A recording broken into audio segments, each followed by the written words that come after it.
The night Cal Hart said it, the wind smelled of wet iron and crushed sage. A lantern on a nail flickered and it made the fence post look taller.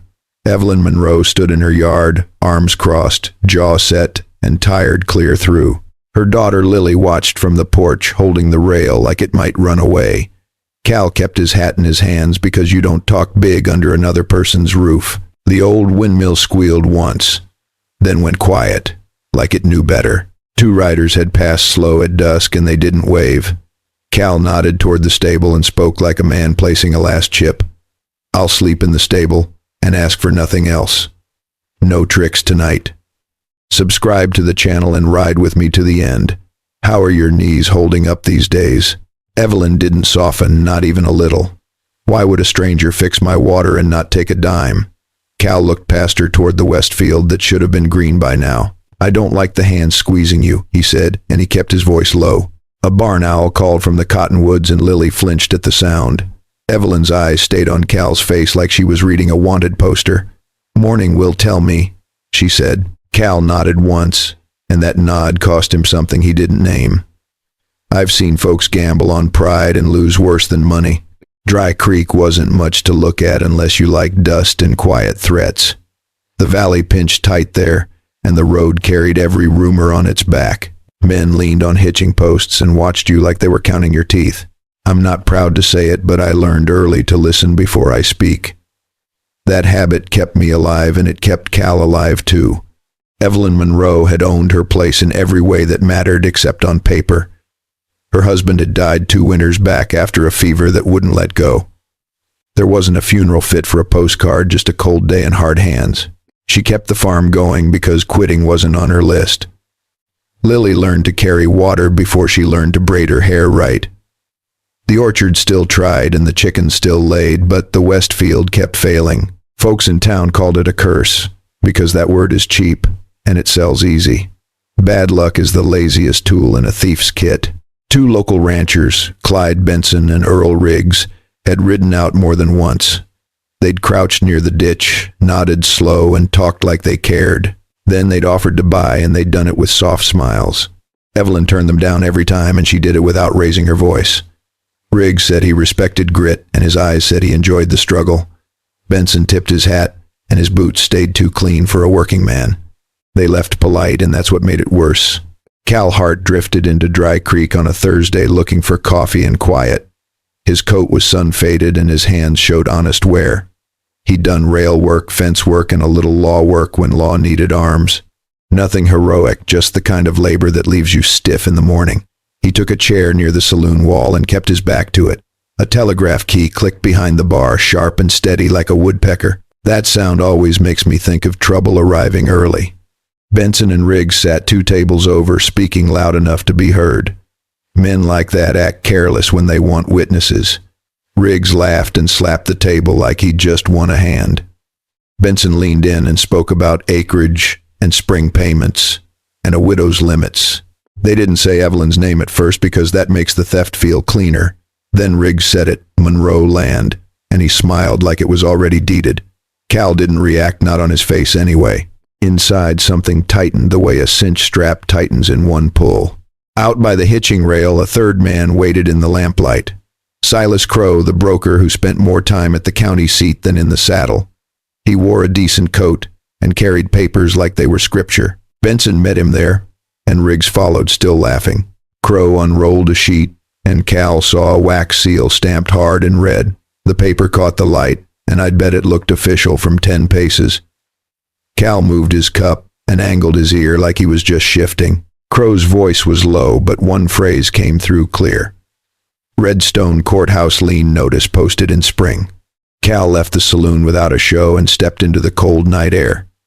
He didn't go chasing guns, because that's how dumb men die.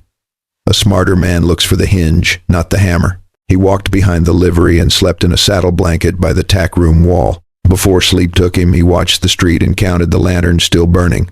Dry Creek went quiet late, yet it never fell to sleep. By morning, Cal rode past the Monroe place, slow enough to read the ground. The soil looked decent, the grade looked right, and the failure looked arranged. Water doesn't quit on good land for no reason, not for 2 years straight. Cal found where the ditch dipped, and where the bank had been pressed down. A mule track crossed there, and another track ran beside it, heavier and straighter. That track didn't belong to Evelyn's place, and it didn't belong to Lily. Cal turned his horse around, and I could feel the decision in my own bones. Sometimes you ride away from trouble, and sometimes you ride straight into it. Evelyn met him at the fence line, like she'd been waiting without admitting it. Her sleeves were rolled, and her hands were raw, and her hair was pinned tight. Lily hovered near the porch steps, trying to look brave. Cal spoke first because it's rude to let a woman do all the hard work. "I heard talk in town," he said, and he kept it plain. "They're aiming at your land, and they're using your water as the lever." Evelyn's eyes narrowed, and her voice came out steady. "Talk's free," she said. "Fixing isn't." Cal nodded and answered with the only truth that mattered. "I'll sleep in the stable, and I won't ask for pay." Evelyn looked at him a long time, then pointed toward the barn. "Stable's there," she said. "If you're trouble, you'll be gone by sunrise." Cal didn't smile because he wasn't there to charm anybody. He'd slept in worse places, and I've slept in worse places too. The stable smelled of old hay horse, sweat, and dry leather. That smell sticks in your clothes, and it tells the truth about work. Cal spread his blanket near the stall and kept his boots close. Lily peeked in once, then vanished like a rabbit checking a trap. Evelyn didn't bring him a meal, and that was fine by him. A man asking for nothing shouldn't act hungry. At dawn, Evelyn showed him the bad run and the ditch that wouldn't hold.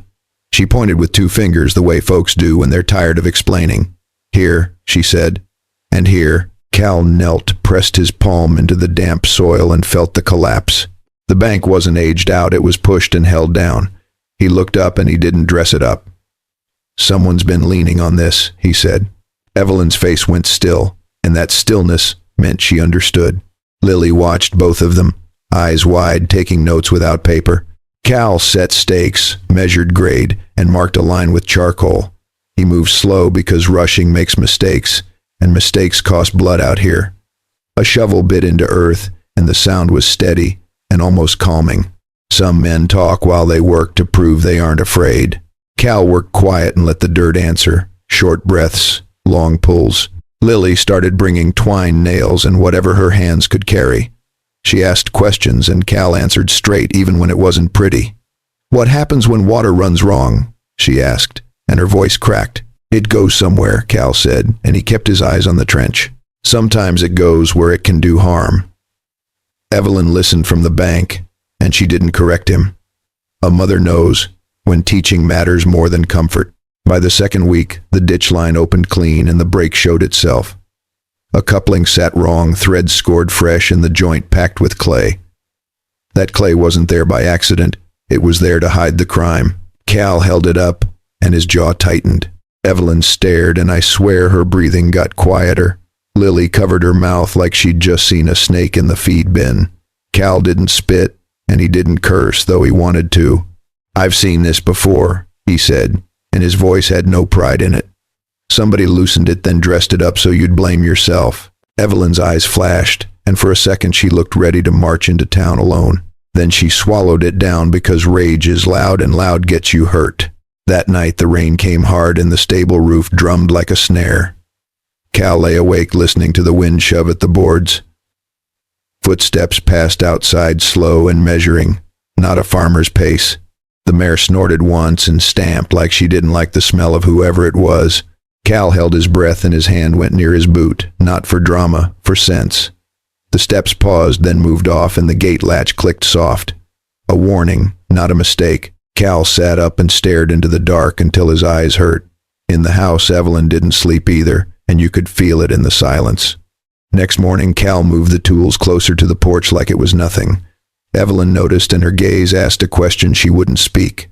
Cal gave her a small truth, bitter as chicory coffee. "They want you scared," he said, "and they've got time." Evelyn's chin lifted a fraction, and she answered with work. "Then, we don't waste ours," she said. Dry Creek noticed the change the way older men notice weather in their knees. The west field held moisture, and the orchard buds came fat and bright. That should have been a blessing, yet it made the wrong people nervous. Evelyn went into town for flour and lamp oil, and she kept Lily close. At Pritchard's Mercantile, the counter smelled of molasses and burlap sacks. Calico bolts hung overhead and the place felt too warm for honest talk. Martha Klein leaned in, smiling like she was being kind. "People talking, Evelyn," she said, and her voice carried sugar and spite. "A man sleeping in your stable all spring long." Evelyn set the flower down and didn't blink. "People talked while my husband was dying," she said. "It didn't help him breathe." Martha's smile twitched, and the room went a touch quieter. Pritchard kept polishing a jar that was already clean, eyes down. Martha tried again, softer. "That man's got no papers," she said. "No church, no kin." Evelyn looked past her straight at Pritchard. "You keep accounts," she said, voice flat. "Have you seen Cal Hart paying my bills?" Pritchard's rag squeaked on glass, then stopped. "No, ma'am," he said, and the words sounded like relief. Outside the mercantile, a notice board sat by the telegraph window. Paper edges fluttered in the breeze, and one sheet sat nailed higher than the rest. Lily pointed because children notice what adults pretend not to see. A seal sat at the top, Redstone County, pressed deep in ink. Too many words for Lily, yet the shape of threat doesn't need reading. Cal came into town later for nails, and he read the notice twice. Lien notice, posted by Silas Crow on behalf of unnamed parties. A docket number sat at the bottom, neat as a gravestone. Cal's mouth went dry, and I've felt that dry before. That's how it starts a paper on a board in a town, calling it business. Cal tore a scrap from his pocket and copied the number by hand. Then he folded the scrap small and put it away like a bullet. That evening, Benson and Riggs rode past the Monroe fence, slow and smiling. Benson tipped his hat at Lily, and it made Cal's hand curl. Riggs called out, friendly and false as a rigged scale. "Nice water you've got now," he said, voice bright. "Shame if it failed again." Evelyn didn't answer, and that silence landed harder than shouting. Cal stood by the trough and kept his face empty. Inside, he was making a choice that doesn't show on skin. He wasn't leaving before this finished. Not now. Later that night, a stone landed on Evelyn's porch with a dull clack. A scrap of paper was wrapped around it, tied with twine. No signature, no curse. Just 3 numbers and a date. Lily asked what it meant, and Evelyn lied gentle, because mothers do that. "Nothing you need to carry," she said. Cal saw the numbers and his jaw set. It matched the Redstone docket again, and that meant eyes were on them. Evelyn fed the paper to the stove, and the flame ate it quick. She didn't cry. She didn't pray out loud. She sharpened a kitchen knife, not for fighting, for focus. Cal watched and respected the kind of fear that turns into work. On Tuesday, Pritchard came to the Monroe kitchen with his hat in both hands. He stood by the stove, and the iron ticked as it cooled. "I've carried something too long," he said, and his voice cracked. Evelyn poured coffee black and thin, and she waited. A woman who's been leaned on learns patience the hard way. Pritchard told them about Benson Riggs and the broker Crow. He said they wanted Evelyn to default so the lien could turn into a sale.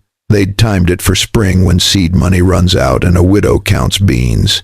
Evelyn listened, face still, yet her fingers shook once on the cup. When he finished, she said 2 words, and they sounded heavy. "Thank you." Pritchard left, and the screen door slapped shut behind him.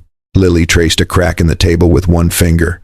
"Are we losing the farm, Mama?" she asked, and her voice was small. Evelyn looked toward the orchard where buds were trying to become fruit. "Not if I can help it," she said, and she meant it. Cal stepped in from the stable, and he didn't pretend he hadn't heard. "I copied the docket," he said, and laid the scrap down. Evelyn stared at him, and the air tightened. "You knew there was paper," she said. Cal nodded and took the blame that belonged to his silence. "I knew there was a wire," he said, nodding toward town. "I didn't know whose name was on it until Pritchard spoke." Evelyn pulled on her coat and tied her hair back hard. "We go to Redstone," she said. "Today." They left before dawn, wagon wheels whispering over frost. The mule breathed steam, and Lily hugged her shawl tight. Cal walked beside the wagon for the first mile, listening for riders. The sky was pale, and the air tasted clean, like it didn't know what men do. "I've noticed that the way mornings lie." At the Redstone courthouse, a lantern still burned in the hall. The place smelled of smoke paper and old ink.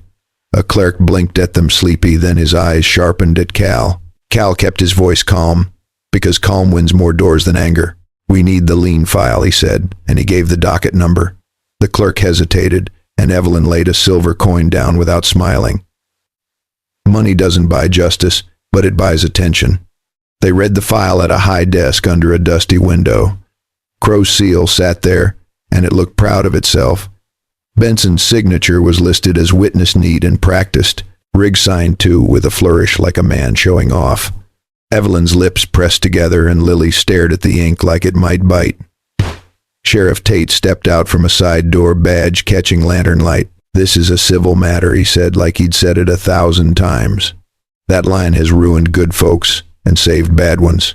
Evelyn leaned forward, voice low, sharp and steady. "It's fraud," she said. "It's intimidation, and you know it." Tate's eyes flicked to Lily, then away, because even hard men flinch at children. "Bring proof they tampered with your line," he said. "Bring a witness who'll swear." Cal nodded once, and that nod carried weight. "We'll bring it," he said. Back at the farm, Cal started gathering little truths, the kind courts pretend don't matter. He found boot prints by the north line pressed deep where no hired hand walked. He found cut rope ends under a rock still smelling of damp hemp. He pulled the coupling, wrapped it in burlap, and carried it like a fragile fact. Before dawn, Lily found the mule harness strap cut clean, deliberate. She ran to the house, breath fast, eyes wide. Evelyn traced the cut, and her face went dark, yet her hands stayed steady. "They don't want us reaching Redstone," Cal said, tone flat.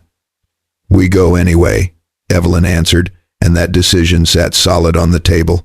Cal rode into Dry Creek alone that afternoon because he needed to see their faces. The livery stable stank of manure, liniment, and tired horses. Benson stood by a stall talking low with Riggs, both acting at ease. Riggs turned first, smile, easy eyes cold. "Heard you're playing hero, Riggs," said voice, soft as advice. Cal set the burlap bundle on a tack trunk and kept his hands open. "I'm playing plumber," he said, "and I'm doing it for free." Benson chuckled, and it wasn't humor. "Free men don't last long out here," he said, "unless they pick a side." Cal looked at him, and the room seemed to shrink. "I picked mine," Cal said, voice even. Riggs stepped closer, lowering his voice like he was helping. "That widow's got a lien," he said. "The law's on paper, not on feelings." Cal nodded slow like he agreed, then he said the part they didn't want. "Paper can be forged," he said, and his eyes didn't blink. "Lines can be cut, and men can be noticed." Benson's smile slipped just a crack. "You got proof?" he asked, tone sharpened. Cal lifted the burlap and showed the coupling, threads scored fresh and wrong. "Somebody loosened this," he said, then packed clay to hide it. Riggs's eyes flicked toward Benson, quick as a tell in cards. Cal saw it, and I'd bet Benson saw it too. "Sheriff Tate's waiting in Redstone," Cal said, and his tone stayed calm. "Pritchard's ready to swear if you push him." Benson took a half step back, and confidence leaked out of him. "You're bluffing," he said, but his voice didn't believe it. Cal didn't grin. He didn't brag. "Maybe," he said. That one word landed hard because it left room for fear to grow. Outside the telegraph office, light was on, glowing through slats. Cal walked over, paid for a message, and kept it short. "Have witness, have part, meet at dawn." Then he rode back to the Monroe place and slept in the stable as promised. In the dark, Evelyn whispered through the board's voice, thin and honest. "If this turns ugly," she said, "you can go." Cal answered without sweetness, because sweetness can be a lie. "I won't," he said. They met Sheriff Tate at dawn on the road by the cottonwoods. Frost still sat on the grass, and the air bit at fingers. Pritchard rode with them, stiff in the saddle like a man heading to his own trial. At Redstone, the courthouse hall smelled the same smoke and paper and old ink. Tate listened while Cal laid out the coupling, the rope, the prints, and the copy of the notice. Pritchard spoke last, voice shaking words straight. "Benson and Riggs paid Crow," he said. "They said the widow would never fight it." Crow arrived late, sweating, trying to smile his way through. "This is a misunderstanding," he said, hands up like a preacher. Tate's eyes went flat, and flat eyes mean trouble. "This isn't misunderstanding," Tate said, voice firm. "This is conspiracy, and this valley's tired of it." He didn't grandstand, and that's how you know it mattered. Benson and Riggs were fined, warned, and watched, which hurts more than jail for men like them. The lien was struck, the paper pulled, and Crow's seal meant nothing by noon. Evelyn walked out of that courthouse breathing like a woman coming up from deep water. Lily took her hand and swung it once, like she was little again. Back at the farm, the windmill turned steady and the pump clanked clean rhythm. Water ran where it should, and the Westfield held green in places it hadn't for years. Some folks call that a miracle, but I call it removing a boot from a neck. Summer brought buyers from 2 counties over, and they paid fair for apples. Evelyn kept accounts tight, and she didn't waste a nickel on pride. Cal kept sleeping in the stable, even after the danger eased. He didn't move into the house because he wasn't there to claim anything. That restraint matters, and older men know why. One October evening, the orchard smelled sharp, cold, and sweet all at once. Cal and Evelyn walked the rows, checking roots or pretending that's what they did. Lily followed a few paces back, quiet as a shadow, watching the grown-up world shift. Cal stopped near the oldest tree bark, rough under his palm. Evelyn took 2 steps more, then noticed he wasn't beside her. She turned, and her eyes asked what her mouth wouldn't. Cal swallowed once, because even steady men get nervous. "I want to stay," he said, voice level, not fancy. "Not as a hired hand," he said, and he looked her in the eye. "As family, if you'll have me." He reached into his pocket and opened his palm. A plain iron ring sat there, worn smooth like it had waited years. Lily's breath caught, and she covered it quick, like she was afraid to break the moment. Evelyn stared at the ring, then at Cal, then toward the stable door. "You asked for nothing else," she said, and her voice finally softened. Cal nodded, throat moving, eyes steady. "I meant it," he said. Evelyn didn't rush, because real choices deserve room. Then she said one word, and it fixed something you can't fix with tools. Yes. They married the next June in a small church that smelled of pine boards and summer dust.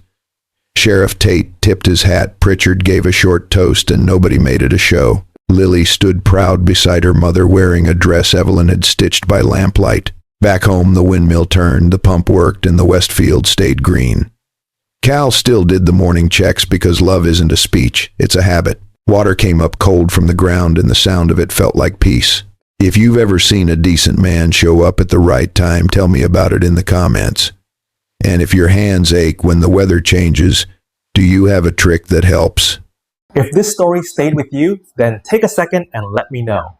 Drop a like, subscribe to the channel, and leave a comment.